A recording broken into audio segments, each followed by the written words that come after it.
Hi, it's Miles Red Songbird, the Michelle Birdsong, Mary Magdalene in New York City. You're looking at a picture of Jesus Christ, the Buddha, Gurinder Singh Dhillon, and his wife in the first century when he was Jesus Christ, Mary Magdalene. This is some information that was posted on the Bloomberg. It said the headline was "The Billionaires and the Guru. How a family burned through $2 billion. The Singh brothers were heirs to a health care empire by Ari Altsletter, August 2018. Along the river Beas in North India sits a sprawling spiritual commune that's somewhere between a traditional ashram and a Florida gated community. There's a grand meeting hall with tiered spires and pearl domes, but also tract housing and an American-style supermarket. It's home to 8,000 devotees of the master Gurinder Singh Dhillon. His group, the Radhaswami Satsang Beas, says it has more than 4 million followers worldwide. Many call him a god in human form. Note, this is my writing, as his spiritual wife this life, who is carrying his baby, though I've never met him. His physical wife was his physical wife, Mary Magdalene, when he was Jesus Christ in the first century. I can attest to the fact that he is God, Jesus Christ. I am also a Radhaswami disciple since 1970, when Charan Singh was master. Via remote viewing, a technique used by the military, I saw Charan Singh fit himself feet first into Gurinder Singh's body, head first, from the soles of his feet to the top of the head. That's what they say inside my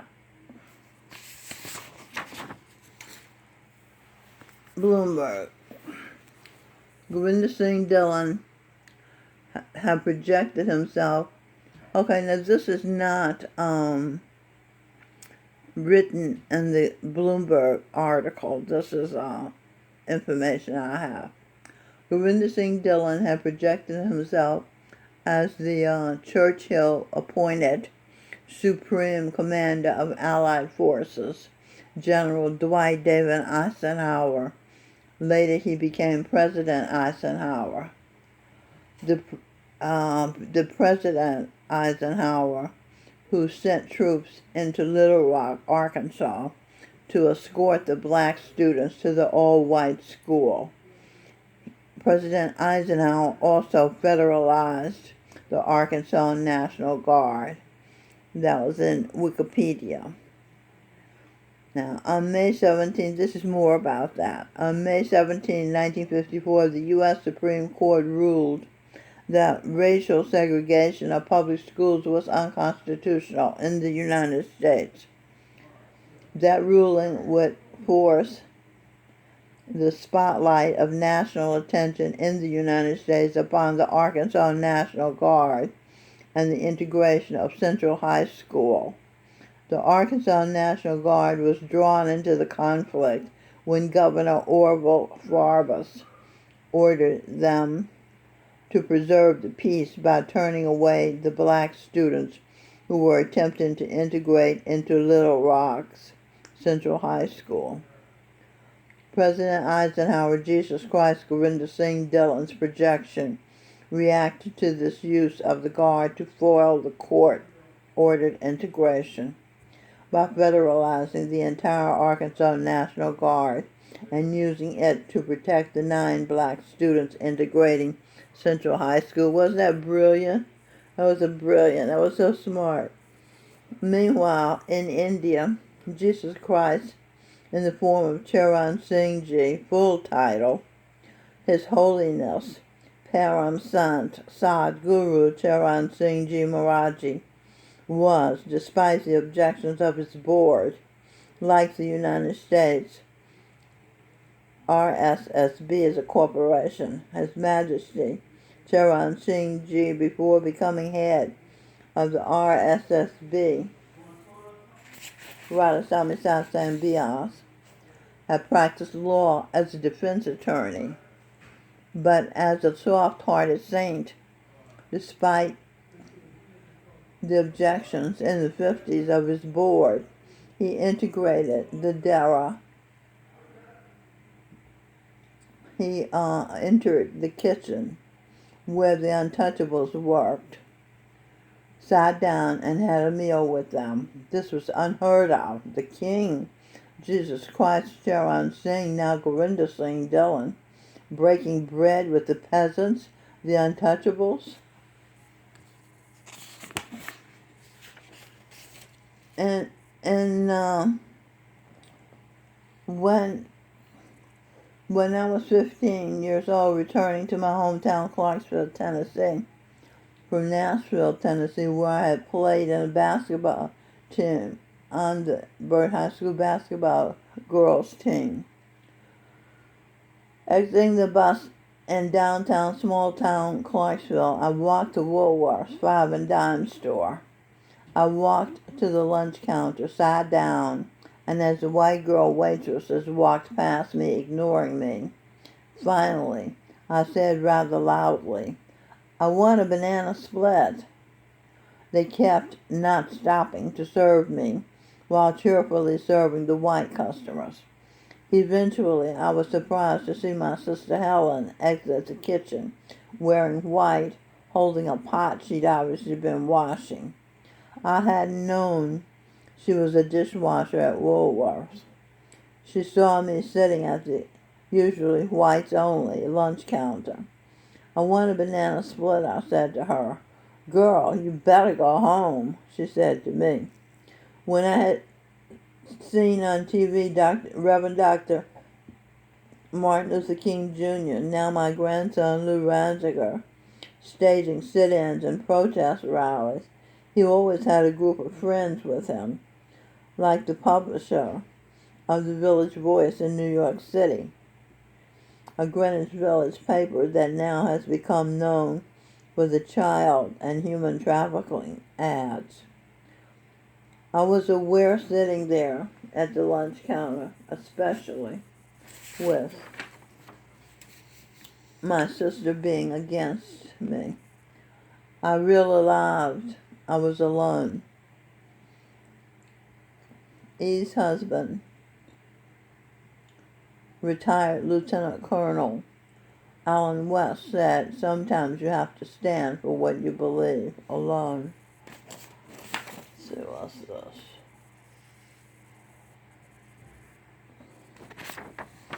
Article 2, Article 1.1, Article 14 of the Constitution of India reads, "The state shall not deny to any person equality before the law or the equal protection of the laws within the territory of India." 6th of September 2018, a 5-judge constitutional bench of the Supreme Court of India, in a landmark judgment, decriminalized homosexuality and banned discrimination based on sexual orientation. Dr. E. Michael Jones has documented in his books The Jewish Revolutionary Spirit and Libido Dominante, Sexual Liberation and Political Control. That's E. Michael Jones's book. How the oligarchy purposely unleashed unrestrained sexuality on America in order to control the masses. Chester said, "When you stop believing in God, you'll start believing in anything." Okay, where was I? My biological father, this life, Reverend Dr. Wilbur Daniel, who had been the righteous loyals. See, what happened was Dr. King got his idea of nonviolent protests from India, Gandhi. Although Gandhi took it too far when they petitioned India. There'll never be peace there, said the master, Sawan Singh. Now that Pakistan and India are separate. But anyway, so the homosexuals and the feminists got their idea to seek equality from the black people, Reverend Dr. Martin Luther King Jr.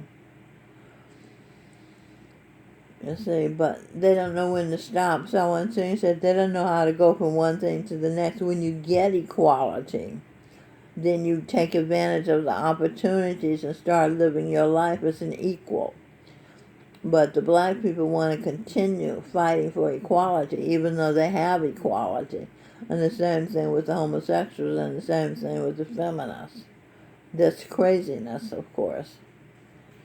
Okay, so speaking of me sitting at Woolworth, integrating it, my biological father, this life, Reverend Dr. Wilbur Daniel, who had been the righteous, loyal servant to the king, but the king was tricked by evil men into believing that Daniel should be punished for worshiping his God, in addition to doing his duty. But he was worshiping his God in addition to doing his duty to the king. The king didn't want to punish Daniel because Daniel was his favorite, but he had to because of the trickery of the evildoers. He made a law that anyone who worshipped a god and not him would be thrown into a den of lions. The evildoer saw Daniel on his knees praying to his God. They told the king he had to obey his own law. He had Daniel thrown into a den of lions. That night the king couldn't sleep. He was sick with worry. In the morning, he went down to the dungeon, hoping against hope, calling Daniel's name. Then he heard Daniel say, "I'm here, your majesty." "You're alive," shouted the king, feeling overjoyed. Song by Stevie Wonder.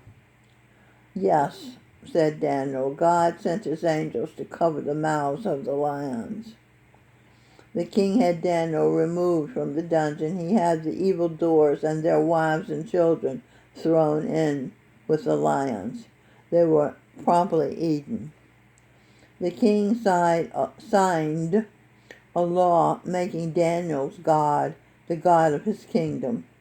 My father, Reverend Dr. Wilbur Daniel, who was Daniel in the lion's den, integrated the graduate school of Austin Peay State College that hadn't allowed my mother, who had been the class valedictorian before schools were dumbed down like they are now. So they wouldn't allow my mother to attend because she was colored. Woolworths became, like Woolworths, Austin Peay became integrated. My mother's daughter, Helen Anderson Long, not only attended Austin Peay but graduated. She lived my mother's dream. She became a teacher. One year she was a finalist in the Disney Teacher of the Year contest that was televised. Her granddaughter, Erica Holmes Darr, was in the studio audience. Erica is one of the few black opera singers. Mrs. Coretta Scott King, Dr. King's wife, was another one. And T. Michelle Birdsong was one when she had been Marian Anderson. Yes, America had changed. Song, My Country 'Tis of Thee by Marian Anderson on the Lincoln Memorial on the steps of the Capitol in Washington, D.C. Song, Abraham, Martin, and John by Dion. Anybody seen my old friend Abraham? Can you tell me where he's gone? I heard he helped a lot of people. Yes, I can tell you where Abraham's gone. Former President Abraham Lincoln has gone into the body of American author, self-help business strategist Anthony Tony Robbins. He feeds 37 million hungry people a year. Anybody here seen my old friend Martin? Can you tell me where he's gone? He's helped a lot of people. Yes, he helped me. When I was one of the first black American airline stewardess for a major airlines, American Airlines, one day I was walking down the aisle and I said to myself, I owe this to Dr. King. If it wasn't for him, I wouldn't be able to have this wonderful job where I meet all kind of giants like Vice President Nelson Rockefeller and his wife Happy, and the actor James Stewart, who starred in Mr. Smith Goes to Washington and It's a Wonderful Life, and Toady Fields, the comedian I met, and John H. Johnson, who was the publisher of Ebony and Jet magazine. I had a long conversation with him in first class one time. You know, and the witch, the evil witch from the Wizard of Oz was on my flight. And there were so many people, I can't name all of them. But anyway, has anybody here seen my old friend Martin? Can you tell me where he's gone? He helped a lot of people. Yes, I can tell you where he's gone. He's Lou Ranziger. He and his sister, Ostara Gloria, both are my grandchildren. This life. Their photo is my Instagram profile photo, the avatar. Lou is in foster care in Colorado or Kansas. Ostara Gloria is in the custody of her father, a terminally ill alcoholic in Olathe, Kansas. She was Saint Kabir of India and Hiawatha, who in partnership with the great peacemaker, Nazi Michelle Birdsong, united 5 warring Indian tribes into the peaceful great Iroquois nation. Anybody here seen my old friend John? Can you tell me where he's gone? He helped a lot of people. They say the good die young. Yes, I can tell you where he's gone. John Kennedy's gone. He's returned to us in the form of Kyle Kashuv, Kashuv, an American who wants to conserve our great nation. He survived the 2018 Stoneman Douglas High School shooting. He was second in his class. He scored 1550 on SATs, yet he's been discriminated against by leftist Harvard University because of his desire to conserve our rights written in our supposed governing document, the United States Constitution. When we weren't looking, Owen Benjamin, then President Ulysses S. Grant, signed into law the Act of 1871. The United States is a corporation.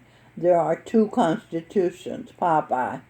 Since the Act of 1871, which established District of Columbia, we have been living and the United States Corporation, which is owned by certain international banking aristocracy of Europe and Britain, including the Rothschilds, the Red Shill bloodlines, from federaljack.com. Times have changed. Prayers banned from schools, though the majority of Americans are Christians. Okay, so this secularism in India with the Axoma Penal Code 827 of the Constitution of India, enacted in 1976. India does not have an official state religion. So you can see why these places are going to hell. No God. But God is Gurinder Singh Dhillon. We must not let him be persecuted. We must protect him. We cannot let Jesus Christ be, persecuted for two, from the first century and the 21st century. No, no, no. Save Gurinder Singh Dhillon. So long.